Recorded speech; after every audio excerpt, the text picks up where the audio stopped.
राहाता येथील साईयोग फाउंडेशनद्वारे दरवेळी सामाजिक उपक्रम राबवून विविध सण अथवा उत्सव वा महापुरुषांच्या जयंत्या साजऱ्या केल्या जातात। रविवारी दहेगाव ग्रामस्थांच्या वतीने योग गुरु सुरेश भिंगारदिवे यांच्या हस्ते खटकाळी परिसर दहेगाव येथे वृक्षारोपण करून गुरुपौर्णिमा साजरा करण्यात आली।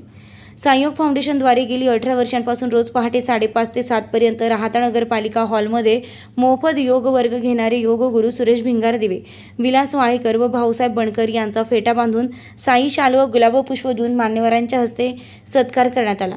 सामाजिक कार्यकर्ते दशरथ तुपे यांनी सर्वांचे स्वागत करून प्रास्ताविक केलं। ॲडव्होकेट दत्तात्रय धनवटे, नारायण गाडेकर व रवींद्र धस यांनी गुरूंची महती विशद केली आहे। सत्काराला उत्तर देताना योग गुरु सुरेश भिंगारदिवे यांनी गुरुपौर्णिमा साजरी करण्यामागील कारणी सांगून सर्वांचे आभार मानले।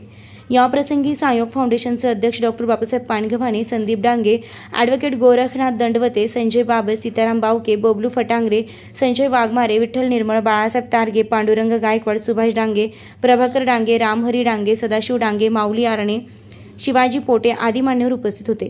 विशेष म्हणजे खटकळी परिसरात वृक्षारोपणाला खड्डे करण्यासाठी माळोदे बिल्डकॉनचे नंदकुमार माळोदे व साई प्रसाद माळोदे यांनी जेसीबी मशीन देऊन अनमोल सहकार्य केलं। शेवटी सर्वांचे आभार मानून कार्यक्रमाची सांगता केली। फाउंडेशनचे सन्माननीय संस्थापक अध्यक्ष आदरणीय डॉक्टर पानगव्हाणे साहेब, या गावचे आदरणीय सरपंच संदीप भाऊ, त्याचप्रमाणे त्यांचे सहकारी आणि साईयोग मंडळाचे सर्व योग साधक, प्रारंभी आपणा सर्वांस गुरुपौर्णिमेच्या शुभेच्छा देतो। वास्तविक आजचा जो हा दिवस आहे, आषाढी पौर्णिमा, हा एका खूप सर्वश्रेष्ठ अशा विभूतीच्या साठी हा दिवस पाळला जातो। आदरणीय व्यास की त्यांनी असं म्हटलं जातं की जगत उच्छिष्ट म्हणजे सगळ्या जगामधला असा कुठलाही विषय त्यांनी सोडलेला नाही। महाभारताचं त्यांनी लेखन केलं, महाभारत त्यांनी रचलं आणि महाभारतामध्ये जगातल्या सगळ्या प्रसंगावरचं भाष्य दिलेलं आहे। अगदी योगाचं ज्ञान देखील त्यामधून आपल्याला मिळतंय। तर खऱ्या अर्थाने ते गुरु आहेत। ती परंपरा अगदी आजपर्यंत चालू आहे। ज्या व्यक्तीकडून आपल्याला काहीतरी शिकायला भेटतं, ती प्रत्येक व्यक्ती गुरु असते। अगदी त्याप्रमाणे आता एक साधी गोष्ट होती की एक मुलगा, एक मेंढपाळ सगळ्या मेंढपाळांना असा उपदेश द्यायचा आणि तो एका विशिष्ट स्थानावर बसायचा। तर त्यावेळेस सगळेजण त्याचे आदर करायचे, परंतु एरवी तो इतर ठिकाणी गेल्यानंतर तो अगदी सर्वसामान्यासारखा वागायचा। आणि ज्यावेळेस सगळ्यांना ते आश्चर्य वाटलं की हा व्यक्ती फक्त इथे राहिल्यावरच का बरं इतका ज्ञान देतो, तर तिथलचं उत्खनन केलं। त्या ठिकाणी एका विक्रमादित्य नावाच्या राजाचं आसन होतं, म्हणजे ती पूर्व परंपरा होती, त्या जागेचं सत्व होतं।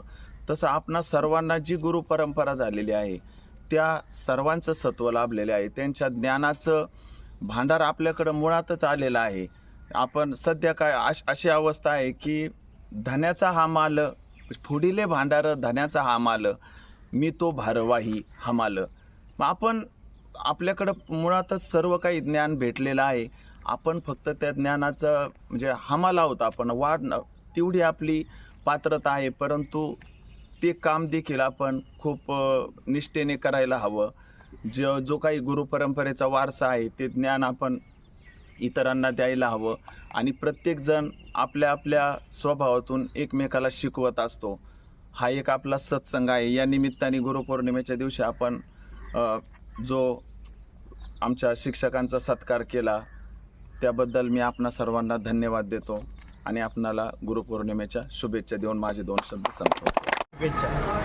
आज गुरुपौर्णिमा म्हणजेच व्यास पौर्णिमा, जगाच्या पाठीवर ज्ञानाचं उत्तुंग शिखर असलेले व्यास, की ज्यांनी समग्र विश्वाला आगाध ज्ञान देऊन जीवन जगण्याचा मार्ग शिकवला आणि म्हणून व्यास पौर्णिमा ही गुरुपौर्णिमा संबोधण्यात आली आणि ज्यांनी जगाला मार्गदर्शन करून जगण्याचा मार्ग दिला, अशा सर्व जे आहेत त्या गुरूंचं वंदन या गुरुपौर्णिमेच्या दिवशी केलं जातं। त्याचबरोबर खऱ्या अर्थानं भारतामध्ये जगाला जर मार्गदर्शन कोणी केलं असेल तर ते भगवान श्रीकृष्ण यांनी श्रीमद भगवद्गीतेसारखा ग्रंथ देऊन समग्र विश्वाला मार्गदर्शन करून कृष्ण वंदे जगद्गुरू हा जो मंत्र आहे या समग्र विश्वाला मिळाला.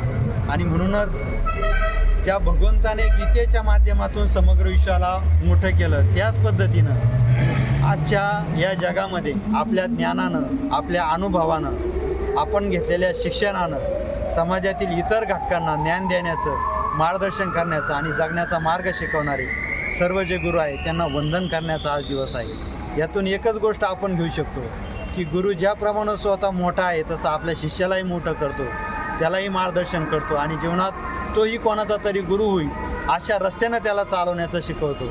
आणि म्हणून अशा गुरूंना वंदन करणं ही आपली भारतीय संस्कृती आहे. आणि आजच्या दिवशी आपण अशा आपल्या सर्व गुरूंना वंदन करूया, नमस्कार करूया आणि कुठंतरी आपणही जीवनात असा संदेश, असे चांगले गुण आणून आपणही कधीतरी जीवनात कोणाचे तरी गुरु होऊ असं जीवन आपण जगूया. पुन्हा एकदा सर्वांना गुरुपौर्णिमेच्या शुभेच्छा देतो आणि थांबतो. गुरुदेव महेश्वरा, गुरुर साक्षात परब्रह्म तस्मै श्री गुरवे नमः. आज गुरुपौर्णिमा उत्सव आज या ठिकाणी साईयोग फाउंडेशनच्या वतीने मोठ्या उत्सवाच्या ठिकाणी साजरा होत आहे. गेल्या अनेक वर्षापासून राहत्या शहरात निरोगी शरीर राहण्यासाठी योगाचं मोफत प्रशिक्षण त्या ठिकाणी राहत्या नगरपालिकेच्या हॉलमध्ये गेले अनेक वर्षापासून डॉक्टर बापूसाहेब पानगावणे यांच्या मार्गदर्शनाखाली योग शिक्षक, आदरणीय योग अभ्यासक ज्यांनी योगामध्ये चांगल्या प्रकारचा अभ्यास केल्यावर एक नावलौकिक मिळवलं असे योग गुरु सुरेजी भिंगरदेव सर, त्याप्रमाणे त्यानंतर त्यांना वेळोवेळी साथ देणारे सन्मान्य विलासजी वाडेकर, आमचे भाऊसाहेब नाना बनकर, या तिघांनाही साईयोग फाउंडेशनच्या वतीने गुरुपौर्णिमेनिमित्त त्यांचा या ठिकाणी शाल व श्रीफळ देऊन व फेटा बांधून या ठिकाणी साईयोग फाउंडेशनच्या वतीने या ठिकाणी सन्मान होत आहे. खरं तर गुरु म्हणलं का मातीलाही चिखलालाही आकार देण्याचं काम करणारा जे गुरु आपल्या जीवनामध्ये कोणाची रोज गुरुसंघ भेट होती नाही होत, मात्र साईयोग मंडळाचे जे गुरु आहे त्यांची प्रत्येकासंघ रोज सकाळी भेट होती व सर्व त्यांचे लाडके शिष्य या ठिकाणी योगाला उपस्थित राहतात. यांचं हे कार्य असंच अविरतपणे चालू राहावं ही सद्गुरू साईनाथ चरणी प्रार्थना करतो व या तिघांनाही उदंड आयुष्य लाभो, निरोगी आयुष्य लाभो अशी साईबाबा चरणी प्रार्थना करतो. प्रतिनिधी प्रशांत अग्रवालसह सुवर्णा ताकटे, साई न्यूज शिर्डी. आमदार राधाकृष्णजी विखे पाटील आणि खासदार डॉक्टर सुजय विखे पाटील यांच्या मार्गदर्शनाखाली एअरपोर्ट रोड लगत शिर्डी हद्दीत साईच्या ग्रुपच्या माध्यमातून रामनगरीचा भव्य प्रोजेक्ट. वैशिष्ट्ये: शिर्डी एअरपोर्ट रोड लगत बस स्टॉप, शाळा, बँक 5 मिनिटांच्या अंतरावर, ड्रेनेज व स्ट्रीट लाईट. प्लॉटमध्ये प्रशस्त श्री राम मंदिर, साई समाधी मंदिरापासून 10 मिनिटांच्या अंतरावर, MSAB पोल कनेक्शन, 20 फुटी अंतर्गत रस्ता व दोन्ही कडेने सुशोभित झाडे, रहिवाशांसाठी अनुकूल. शिर्डी नांदुर्गी शिवरस्तार लगत साई परिक्रमा मार्गालगत. प्लॉट लगत 18 मीटर प्रस्तावित रस्ता. तर त्वरा करा, आजच आपला प्लॉट बुक करा. बुकिंगसाठी संपर्क करा श्री गणेश तोरडमल 99 21 21 95 61, श्री शुभम वेणुनाथ गोंदकर 97 67 06 66 85.